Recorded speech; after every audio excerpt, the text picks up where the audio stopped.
ସମସ୍ତଙ୍କୁ ପ୍ରଣାମ। ଗୀତାରେ ଭଗବାନ ଶ୍ରୀକୃଷ୍ଣ କହିଛନ୍ତି, ମୁଁ କାହାର ଭାଗ୍ୟ ତିଆରି କରେ ନାହିଁ। ମଣିଷର ଭାଗ୍ୟ ମଣିଷ ନିଜେ ତିଆରି କରିଥାଏ।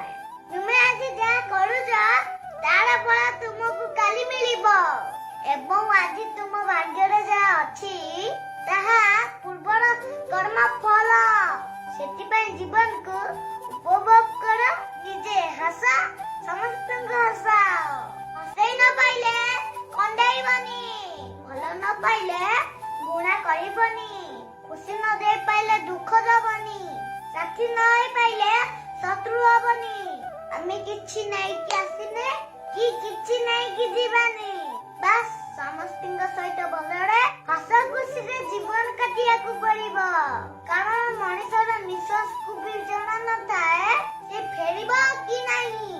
ତେଣୁ ନିଜେ ହସନ୍ତୁ, ସମସ୍ତଙ୍କୁ ହସାନ୍ତୁ। ରହୁଛି, ଜୟ ଜଗନ୍ନାଥ।